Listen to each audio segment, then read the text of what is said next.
दोस्तों आज हम आपको एक ऐसी मस्जिद के बारे में बताने वाले हैं कि जिसके निर्माण के वक्त कारीगरों को उसकी छत बनाने की ज़रूरत नहीं पड़ी थी, यानी इस मस्जिद की छत खुद ब खुद अपने आप बन गई थी। और साथ ही साथ हम आपको इस मस्जिद में मौजूद कुछ ऐसे शिलालेख दिखाएंगे कि जिनको देखकर आप हैरान रह जाएंगे। और दोस्तों वीडियो में आगे बढ़ने से पहले नए आने वाले दोस्तों से ये गुजारिश है कि हमारे चैनल को सब्सक्राइब कर वीडियो को लाइक ज़रूर कर दें ताकि हम ऐसे ही नॉलेजेबल वीडियोस का ये सिलसिला जारी रख सके। तो दोस्तों जैसा कि आपने वीडियो में सुना कि इस मस्जिद की छत को कारीगरों द्वारा नहीं बनाई गई, बल्कि इस मस्जिद की छत अपने आप खुद ब खुद बन गई। तो दोस्तों इस बात में कोई भी शक नहीं है कि इस मस्जिद की छत अपने आप बन गई।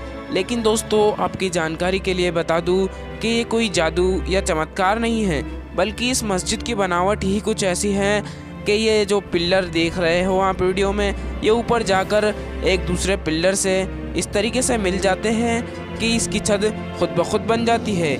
यानी ये पिल्लर नीचे से पतला होते हुए ऊपर मोटाई का आकार लेता जाता है और ऊपर जाकर पड़ोसी वाले पिल्लर से भिड़ जाता है और छत का निर्माण खुद ब खुद हो जाता है, जैसा कि आपको वीडियो में साफ नज़र आ रहा होगा। और इस मस्जिद में ऐसे टोटल 96 पिल्लर है और अन्य इमारतों की तरह इस मस्जिद में भी ये पिल्लर इस मस्जिद की आधारशिला है। दोस्तों अब हम बात करेंगे इस मस्जिद में मौजूद एक ऐसे शिलालेख के बारे में कि जो इस मस्जिद को पूरी दुनिया में सबसे अनोखी बनाता है और सबसे अलग पहचान दिलाता है। तो दोस्तों आप में से कुछ लोग तो संस्कृत भाषा के बारे में जानते ही होंगे, वही संस्कृत भाषा कि जो सनातन धर्म के अंदर अपना एक विशेष स्थान रखती है। और सिर्फ इतना ही नहीं बल्कि सनातन धर्म के तो कुछ पवित्र ग्रंथ भी संस्कृत भाषा में ही लिखे हैं। और इस प्रकार सनातन धर्म में संस्कृत भाषा का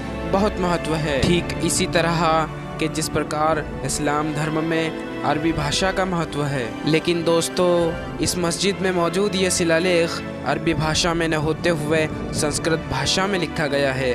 और ये शिलालेख खुद इस मस्जिद के निर्माणकर्ताओं ने खुद बनवाया है। तारीख के मुताबिक हमें ये मालूम पड़ता है कि ये प्राचीन शिलालेख आदिल शाह फारूकी बादशाह ने बनवाया था।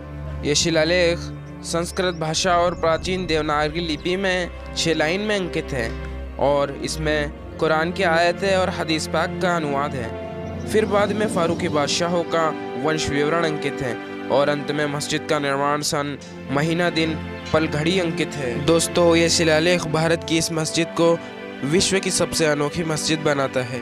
और दोस्तों इस मस्जिद में इस शिलालेख का होना हमारे लिए एक बहुत बड़ी उपलब्धि है। दोस्तों इस शिलालेख से हमें कहीं न कहीं तत्कालीन बादशाह की धर्मनिरपेक्षता का सबूत मिलता है। दोस्तों अगर हम बात करें इस मस्जिद के निर्माण की, तो इस मस्जिद का निर्माण आदिल शाह फारूकी बादशाह ने सन 1490 ईस्वी में शुरू कराया था और लगातार 5 वर्ष के कार्य के बाद सन 1495 ईस्वी में यह भव्य मस्जिद बनकर तैयार हो गई थी। बुरहानपुर की इस जामा मस्जिद का निर्माण दिल्ली की जामा मस्जिद की तरह करवाया गया है और इस मस्जिद के मीनारे दिल्ली की जामा मस्जिद से भी ऊंचे बताए जाते हैं। इस मस्जिद के मीनारे इतने ऊंचे हैं कि इंसान इन्हें देखकर आश्चर्यचकित हो जाता है। ये मीनारे देखने में ऐसे लगते हैं कि मानो ये इमारत दोनों हाथ उठाकर निर्माणकर्ता के पक्ष में अल्लाह से दुआ कर रही हो। और दोस्तों इन मीनार के ऊपर जाने के लिए मीनार के अंदर से ही चक्करदार सीढ़ियां बनाई गई हैं। इन मीनारों पर चढ़कर शहर का दृश्य अधिक आकर्षित दिखाई देता है और दूर दूर तक गांव, खेत खलियान, सूफियाने नज़र आते हैं। दोस्तों आपको बता दें कि ये मस्जिद पूरी तरह संगे खारा नामक पत्थर से बनाई गई है, जो कि एक काले रंग का पत्थर होता है और ये पत्थर मांडवगढ़ की पहाड़ियों में पाया जाता था। ऐसा बताया जाता है कि इस मस्जिद के निर्माण के लिए बड़े ही परिश्रम से मांडवगढ़ की पहाड़ियों से इन पत्थरों को मंगवाया गया था और इन पत्थरों को मंगवाने में जो खर्च हुआ था वह उस समय के सोने के मूल्य के बराबर का था। दोस्तों इस मस्जिद के स्तंभ के ऊपरी भाग पर बहुत ही सुंदर सूरजमुखी के फूल खुदे हुए हैं, जो कि उत्कृष्ट शिल्पकारी के नमूने। और अगर अब हम बात करेंगे इस मस्जिद की दीवार की चौड़ाई के बारे में, तो इस मस्जिद की दीवार लगभग 5 फीट चौड़ी है।